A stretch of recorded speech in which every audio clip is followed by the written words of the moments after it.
বিএনপিকে এখনই যদি নিজেদের কন্ট্রোল না করে বিএনপি, এর পরিণতি ভয়াবহ হবে।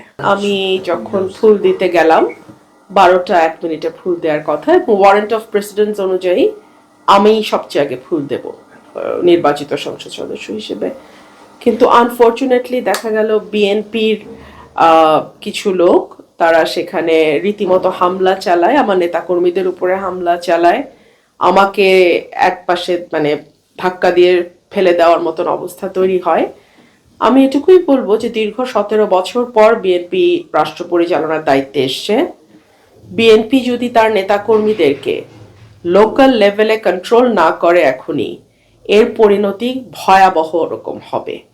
এবং যেহেতু দীর্ঘ 15 বছর একটা লম্বা সময় বিএনপির নেতাকর্মীরা নানানভাবে চাপে ছিল, লুকিয়ে থাকতে বাধ্য হয়েছে, তারা যখন এরকম একটা ভয়ঙ্কর হিংস্রতা নিয়ে পলিটিক্যাল পদের ব্যবহার করার চেষ্টা করে, এটা আমার মনে হয় দলের উঁচু পর্যায় থেকে বিষয়টি মনিটর করা এবং তাৎক্ষণিক ব্যবস্থা নেওয়া না হলে এটা দলের জন্য ভীষণ ক্ষতিকর হবে এবং সরকারের ভাবমূর্তিও ক্ষুণ্ণ হবে। সরকার মাত্রই এসছে, আমি আশা করব যে বিএনপি সরকার এবং দল হিসেবে এই ধরনের উচ্ছৃঙ্খল নেতা কর্মীদের ব্যাপারে তড়িৎ ব্যবস্থা নেবে।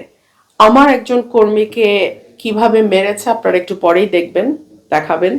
পীযূষ দা, আমাদের সাংবাদিক ভাই, ওনাকে রক্তাক্ত করে ফেলেছে।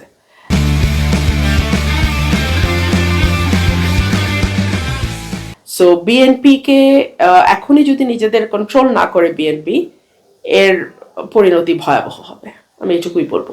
এটা একেবারেই পূর্ব পরিকল্পিত হামলা এবং উপজেলার নেতারা, এবং সেখানে কিন্তু উপজেলার প্রেসিডেন্ট সেক্রেটারি ছিল না, আমরা কিন্তু উপজেলা প্রেসিডেন্ট সেক্রেটারিকে দেখি নাই। এখানে গুন্ডা প্রকৃতির একটা লোক, উনি এই হিসাবে এভাবে এলাকায় এভাবেই পরিচিত, সেই লোকের নেতৃত্বে কিছু উচ্ছৃঙ্খল ছেলে পেলে তারা গিয়ে হামলাটা চালায়। এটা তো ওদের একটা পরাজয়, মেনে নেওয়ার কষ্ট আছে।